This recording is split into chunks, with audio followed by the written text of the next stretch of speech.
Hi friends, அஸ்ஸலாமு அலைக்கும். இன்றைக்கி நம்ம என்ன பார்க்க போகிறோம்னா காடை 65 எப்படி பண்ணுறதுன்னு தான் பார்க்க போகிறோம். காடையை வந்து நாங்கள் முழுசாக வாங்காமல் இந்த மாதிரி கட் பண்ணி வாங்கியாச்சு. இதை நல்லா மஞ்சத்தூள் போட்டு க்ளீன் பண்ணியும் எடுத்தாச்சு. இப்போ வந்துட்டு என்னென்ன மசாலா சேர்க்குறோன்னு பார்த்துக்கலாம். உப்பு 1 ஸ்பூன் சேர்த்துக்கலாம். 1 ஸ்பூன் இஞ்சி பூண்டு பேஸ்ட்டு போட்டுக்கலாம். 1 லெமன் புழிஞ்சு விட்டுக்கலாம். 1 ஸ்பூன் தயிர் சேர்த்துக்கலாம். நல்லா மிக்ஸ் பண்ணி ஒரு 10 மினிட்ஸ் வந்து தனியாக இதை ஊற வச்சு எடுத்து 10 மினிட்ஸ் வந்து இது வந்து ஊறிடுச்சு. அதுக்கப்புறமா நம்ம எடுத்து மிளகாய்த்தூள் 1 ஸ்பூன், மல்லித்தூள் ஒரு 1/2 ஸ்பூன், மஞ்சத்தூள் ஒரு 1/4 ஸ்பூன், மிளகுத்தூள் ஒரு 1/2 ஸ்பூன் எடுத்திருக்கேன், பட்டை கிராம்பு பொடி ஒரு 1/4 ஸ்பூன் எடுத்திருக்கேன். இது எல்லாத்தையும் நம்ம இதில் போட்டு நம்ம மிக்ஸ் பண்ணிக்கலாம். மைதா மாவு 1 கப் சேர்த்துக்கலாம்.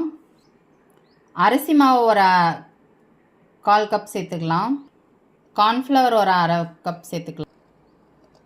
இப்போ லைட்டாக தண்ணி தெளித்து இதை நல்லா மிக்ஸ் பண்ணி நல்லா மிக்ஸ் பண்ணியாச்சு. இது வந்து ஒரு 1/2 அன் ஹவர் ஊறணும். ஊறினதுக்கப்புறம் நம்ம பொரிச்சு எடுத்துக்கலாம். இப்போ வந்து நம்ம கலர் பொடி போடாமல் இந்த மாதிரி இருக்கும். கொஞ்சமாக கலர் பொடி மிக்ஸ் பண்ணிக்கிட்டோம்னா ஃபுட் கலர் கொஞ்சமாக ஆட் பண்ணிட்டோம்னா நல்லாயிருக்கும். ஒரு 1/2 அன் ஹவர் நல்லா ஊறட்டும். அதுக்கப்புறமா நம்ம பொரிச்சு எடுத்துக்கலாம். பாருங்கள் எவ்வளோ அழகாக நமக்கு ரெடியாக இருக்குன்னு. சூப்பராக இருக்கும். நல்லா கிறிஸ்பியாக நமக்கு வந்திருக்கு. பொரிச்சு எடுத்தாச்சு. பாருங்கள் எவ்வளோ கிறிஸ்பியாக வந்திருக்குன்னு. சூப்பராக இருக்கும், டேஸ்ட்டாக இருக்கும். நீங்களும் ட்ரை பண்ணி பாருங்கள். இந்த வீடியோ உங்களுக்கு பிடிச்சிருந்துச்சுன்னா லைக் பண்ணுங்கள், ஷேர் பண்ணுங்கள், கமெண்ட் பண்ணுங்கள், சப்ஸ்கிரைப் பண்ணுங்கள், கூடவே அந்த பட்டனை கிளிக் பண்ணுங்கள். Thank you friends.